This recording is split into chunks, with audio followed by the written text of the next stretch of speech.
श्री शिवाय नमस्तु भयम। दोस्तों, जैसा कि आप सभी लोग जानते हैं कि 25 जून 2026 यानी गुरुवार को पड़ रही है ज्येष्ठ मास की शुक्ल पक्ष निर्जला एकादशी व्रत। और दोस्तों, यह वह तिथि है जो ज्येष्ठ मास में पड़ने वाली सबसे बड़ी तिथि है, क्योंकि यह गुरुवार के दिन पड़ रही है और इसका बहुत ही बड़ा और विशेष महत्व होता है।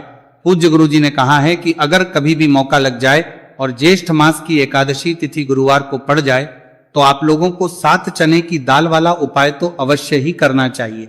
इन दोनों का संयोग बहुत कम की आता है। और इसी के साथ में गुरुजी ने अपनी शिव पुराण कथा में बताया है कि इस दिन आपको 7 चने की दाल वाला उपाय तो आपको अवश्य ही करना चाहिए, क्योंकि ऐसा दिन पूरे साल में सिर्फ एक ही बार आता है। और दोस्तों, आप सभी लोग जानते हो कि गुरुवार एकादशी तिथि का अगर सबसे बड़ा कोई उपाय है तो 7 चने की दाल वाला उपाय है। तो दोस्तों, इस गुरुवार एकादशी तिथि के दिन आप लोगों को इस 7 चने की दाल वाला उपाय को जरूर करना है। बहुत सारे लोग होंगे जिन लोगों ने इस उपाय को ना किया हो, मतलब पूरा साल निकल गया, उन्होंने किसी भी दिन इस 7 चने की दाल वाला उपाय को ना किया हो। पर दोस्तों, आपके पास एक आखिरी मौका बचा हुआ है, जो कि 25 जून गुरुवार एकादशी तिथि के दिन है। तो इस दिन आप लोगों को इस वाले उपाय को जरूर कर लेना है। भले ही आपने मास भर इस उपाय को ना किया हो, पर अगर आपने इस ज्येष्ठ मास के गुरुवार एकादशी तिथि के दिन अगर इस वाले उपाय को कर लिया तो आपको इस उपाय को करने का वह फल मिलेगा जिसकी आपने कभी कल्पना भी नहीं करी होगी। इसीलिए आप लोग इस वाले उपाय को एक बार जरूर कर लेना है, ताकि आप लोगों के हाथ से यह मौका ना जा सके और आपको इस उपाय को करने का फल मिल सके। दोस्तों, यह उपाय पंडित जी ने अपनी अभी की ही श्री शिव पुराण की कथा में बताया है, जिस उपाय को आज हम आपको बहुत अच्छे से समझाने वाले हैं। इस वीडियो को देखने के बाद इस उपाय को समझने के लिए आपको कोई और वीडियो को देखने की जरूरत नहीं पड़ेगी। तो चलिए दोस्तों, उपाय को शुरू करते हैं। देखिए, ये इस ज्येष्ठ मास के गुरुवार एकादशी तिथि के दिन ये इतना खास होता है, इतना महत्वपूर्ण होता है। देखा गया है कभी कभी बड़े बड़े पूजा पाठ अनुष्ठान से जो मनोकामना नहीं होते, वह ज्येष्ठ मास के गुरुवार एकादशी तिथि के दिन एक छोटे से उपाय करने से ही आपकी मनोकामना पूर्ण हो जाती है। और बहुत सारे लोगों ने इस उपाय को किया भी है और उनको इस उपाय को करने का फल भी जरूर मिला है। अगर आप लोग भी इस उपाय को करना चाहते हैं तो आप इस उपाय को पहले अच्छे से समझ लेना, सुन लेना, उसके बाद करना। आपको इस उपाय का फल जरूर मिलेगा। और इस उपाय को कर लेने से आपके घर में चाहे किसी भी प्रकार और समस्या क्यों ना चल रही हो, आपको उसका कारण भी नहीं पता है कि भाई ये समस्या किस कारण से चल रही है। उसका कुछ भी कारण हो सकता है, जैसे पितृदोष हो सकता है या किसी भी तरह का मंगल दोष भी हो सकता है। तो इस दिन आप लोगों को ये वाला उपाय कर लेना है। ये एक ऐसा उपाय है जिस उपाय को अगर किसी विशेष दिन पर किया जाए तो भाई उस विशेष दिन का जो है वो तो हमें मिलता ही मिलता है, पर हमने उस दिन पर इस उपाय को है तो हमें उससे भी बड़ा फल मिलता है, और फल बहुत जल्दी मिलता है, क्योंकि आप इस उपाय को बहुत ही बड़े और विशेष दिन पर कर रहे हो। तो चलिए अब उपाय के बारे में बात करते हैं, लेकिन उससे पहले आप लोगों को यह जानना आवश्यक है कि आखिर यह उपाय किस समय करना है, किसको करना है और कैसे करना है। तो चलिए हम आगे आपको वीडियो में एक एक करके बता देते हैं। लेकिन उससे पहले अगर आप लोग हमारे चैनल पर पहली बार आए हैं या फिर मेरी आवाज आज पहली बार सुन रहे हैं तो हमारे चैनल को सब्सक्राइब जरूर कर लेना, और इस वीडियो को लाइक करके कमेंट बॉक्स में श्री शिवाय नमस्तु भयम ओम नमः शिवाय जरूर टाइप कर देना। तो दोस्तों, इस 7 चने की दाल वाला उपाय को हमें इस गुरुवार एकादशी तिथि के दिन कैसे करना है, किसको करना है, किस समय करना है और कहां पर करना है, ये सारे सवालों के जवाब आपको इस वीडियो में मिल जाएंगे। और जो ये देखेगा भाई, उसको 7 चने की दाल वाला उपाय जरूर करना चाहिए, क्योंकि इस दिन एक चने की दाल का भी बहुत ही बड़ा और विशेष महत्व होता है। और जब बात आता को भी पुराती की जाए 7 चने की दाल वाला उपाय की, तो ये सोने पर सुहागा वाली बात हो जाती है और ये एक बहुत ही बड़ा उपाय हो जाता है इस गुरुवार एकादशी तिथि का। तो दोस्तों, इस 7 चने की दाल वाला उपाय को आखिर करना किसको है, सबसे पहले हम लोग वो बात जान लेते हैं। तो देखो, घर की जो बड़ी माता होती है, उन माताओं बहनों में से कोई भी एक बड़ी माता बहन इस वाले उपाय को कर सकती है। और दोस्तों, अगर आप चाहे तो अपने घर में से सभी सदस्यों को भी इस उपाय को करवा सकते हैं। अगर किसी व्यक्ति की खुद की कोई मनोकामना है, खुद की कोई दुख और परेशानी है जो कि वह अपने लिए ही करना चाहता है इस वाले उपाय को, तो वह खुद अपने लिए भी कर सकता है। बाकी अगर कोई घर में से ऐसा है जो कि अपने पूरे घर परिवार की सुख और शांति के लिए यह वाला उपाय करना चाहता है, तो भाई वो भी कर सकता है, उसमें भी कोई वाली बात नहीं है।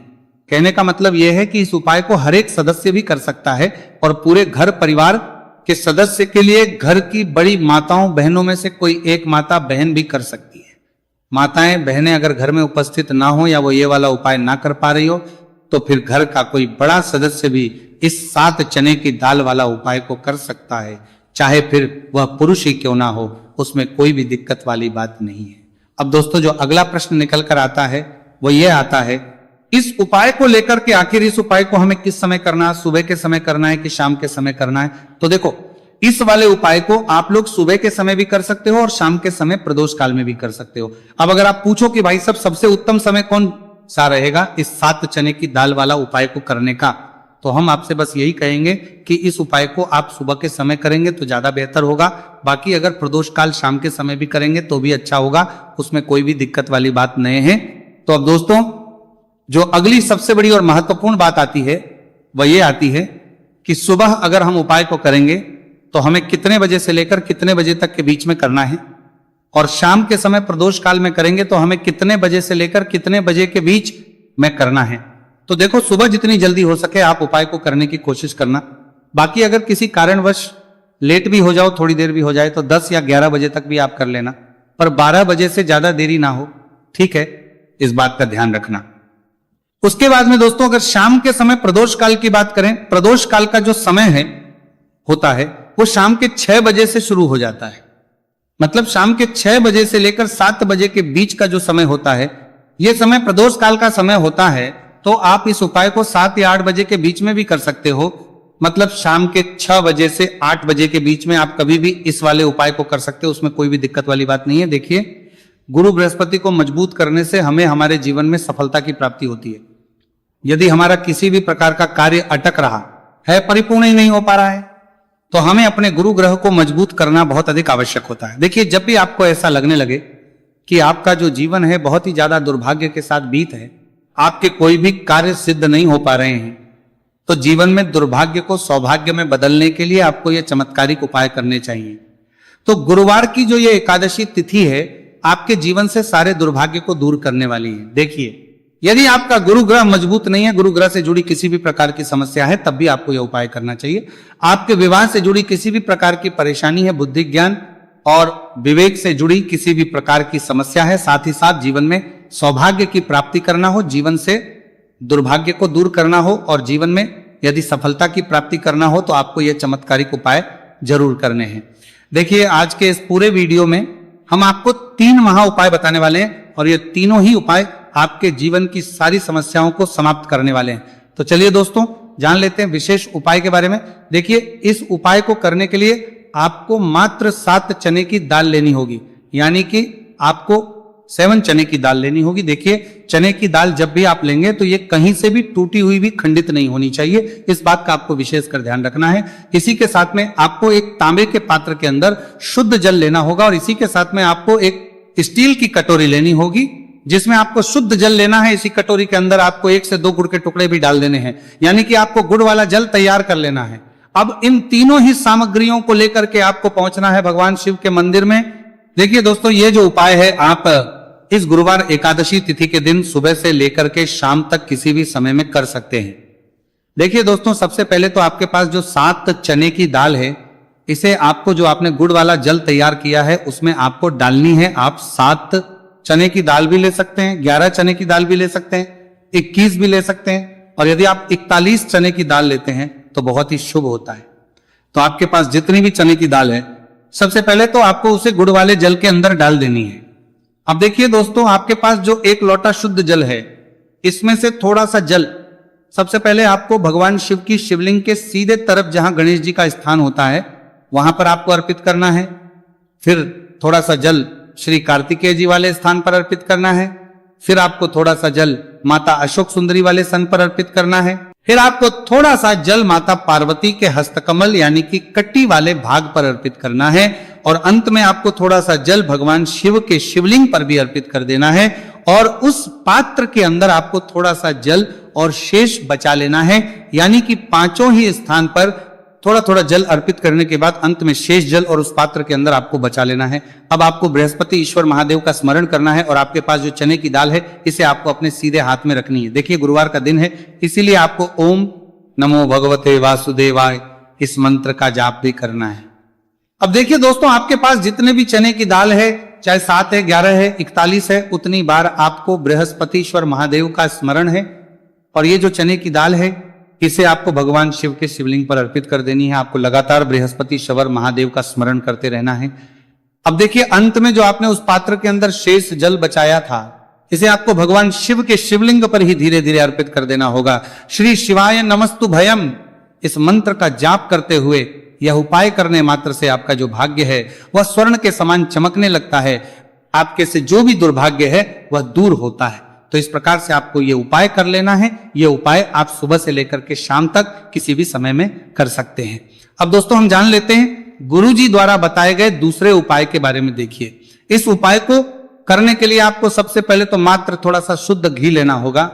देखिए आपको मात्र आधा चम्मच ही शुद्ध घी लेना है और इसी के साथ में आपको एक तांबे के पात्र के अंदर आपने ही घर से शुद्ध जल लेना होगा और इन सभी सामग्रियों को लेकर के आपको भगवान शिव के मंदिर में पहुंच जाना है। आप ये उपाय सुबह से लेकर के शाम तक किसी भी समय में कर सकते हैं।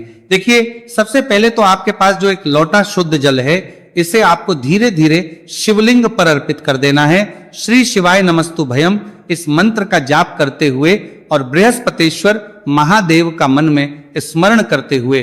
अब देखिए दोस्तों आपके हाथ की जो अंगूठे के पास वाली उंगली होती है तर्जनी उंगली, उसमें आपको यह शुद्ध घी लेना है और इस उंगली से आपको शिवलिंग पर जहां माता अशोक सुंदरी का स्थान होता है वहां पर आपको इस घी से अच्छे से लेपन करना है। यानी कि माता अशक्त सुंदरी वाले स्थान पर आपको अच्छे से घी का लेपन कर देना है और आपकी जो भी मनोकामना है, चाहे आप अपने जीवन से दुर्भाग्य को दूर करने के लिए ये उपाय कर रहे हैं, जीवन सौभाग्य की प्राप्ति के लिए आपकी कोई मनोकामना हो, विवाह के लिए आपकी किसी भी प्रकार की कामना हो, जिस भी प्रकार की आपकी कामना है उसे परिपूर्ण करने के लिए आपको कोई प्रार्थना करनी है और इस घी का लेपन आपको माता अशोक सुंदरी वाले स्थान पर कर देना है। अब दोस्तों इस घी वाली उंगली को आपको कहीं भी साफ नहीं करना है, कहीं भी नहीं पहुंचना है, सीधे आपको अपने घर लेकर के आना है और इस घी की जो पहली बिंदी इसे आपको अपने मुख्य द्वार पर लगा देनी है और इस घी की बिंदी आप अपने घर में जहां भी आप धन रखते हैं वहां पर भी लगा सकते हैं। आपके घर में जहां कहीं भी रसोई घर है वहां पर भी आप इस घी की बिंदी को लगा सकते हैं। तो 3 जगह आप इस घी की बिंदी को लगा सकते हैं। आपके घर में कभी भी अन्न और धन की कमी नहीं होगी और आपके घर में जो भी क्लेश होगा वो भी समाप्त हो जाएगा। तो इस प्रकार से आपको दुर्भाग्य को दूर के लिए दूसरा उपाय करना है। तो चलिए दोस्तों अब हम जान लेते हैं तीसरे विशेष और अंतिम उपाय के बारे में। देखिए यह उपाय भी बहुत ही खास है, विशेषकर आपके भाग्य को उदय करने के लिए यह उपाय भी बृहस्पति शवर महादेव का ही होने वाला है और विशेषकर आपको यह उपाय भी गुरुवार एकादशी तिथि के दिन ही करना है। देखिए इस उपाय को करने के लिए आपको सबसे पहले तो एक प्यारी सी और सुंदर सी बेलपत्र लेनी होगी। बेलपत्र लेते समय ध्यान रखें कि ये कहीं से भी कट्टी फट्टी खंडित नहीं होनी चाहिए। यदि आपको बेलपत्र नहीं मिल पाती है तो आप शिवलिंग पर चढ़ी हुई बेलपत्र को पुनः शुद्ध जल से धोकर के उसका उपयोग कर सकते हैं। इसी के साथ में आपको एक तांबे के पात्र के अंदर शुद्ध जल लेना होगा और इसी के साथ में आपको आधा चम्मच या फिर उससे भी कम शहद लेना होगा। अब दोस्तों मात्र ये तीनों ही सामग्रियां लेकर के आपको पहुंचना है भगवान शिव के मंदिर में। मंदिर पहुंच पाने के बाद आप सभी को पता है कि बेलपत्र में 3 पत्तियां होती हैं और बेलपत्र की जो ये तीनों पत्तियां जिस डंडी से जुड़ी हुई होती हैं उस डंडी पर आपको अपने सीधे हाथ की चींटी उंगली के जो पास वाली उंगली होती है नामिका उंगली उससे एक बिंदी लगानी है। यानी कि तीनों पत्तियों को जोड़ने वाली जो डंडी है केवल उसी पर आपको शहद लगानी है। इसके बाद आपको यह जो बेलपत्र है इससे महादेव शिवलिंग पर अर्पित कर देनी है। श्री शिवाय नमस्तु भयम इस मंत्र का जाप करते हुए देखिए बेलपत्र की जो चिकनी साइड है वह शिवलिंग से स्पर्श होगी और इसकी जो डंडी है वह जलाधारी की ओर रहेगी। इस प्रकार से आपको यह बेलपत्री शिवलिंग पर अर्पित करनी है। अब दोस्तों अंत में जो आपके पास एक लोटा शुद्ध जल है इसे आपको धीरे धीरे शिवलिंग पर अर्पित करना है। श्री शिवाय नमस्तु भयम इस मंत्र का लगातार करते हुए देखिए ये जल आपको एक विशेष प्रकार से समर्पित करना है। यानी कि यह जल आपको 7 बार में समर्पित करना है। यानी कि थोड़ा सा जल आपको समर्पित करना है, फिर आपको थोड़ी देर रुकना है, फिर आपको थोड़ा सा जल समर्पित करना है, फिर आपको थोड़ा रुकना है। इस प्रकार से आपको थोड़ा थोड़ा जल 7 बार में शिवलिंग पर और करना है। इस प्रकार से आपको 1 लोटे जल से ही ये जल समर्पित करना है, लेकिन को थोड़ा थोड़ा जल करके 7 बार में शिवलिंग पर यह जल अर्पित करना है और आपको लगातार बृहस्पतिश्वर महादेव का स्मरण करते रहना है। देखिए जैसे ही ये जल शिवलिंग से होकर के जलाधारी की ओर बहकर के आएगा तो इस जल को आपको अपने सीधे हाथ में लेना है और इस जल का छिड़काव आपको अपने पूरे शरीर पर कर लेना है। बृहस्पति शवर महादेव का मन में स्मरण करते हुए ये जो उपाय है आपके भाग्य का उदय करता और आपके जीवन से दुर्भाग्य को दूर करता है, तो बहुत ही आसान सा उपाय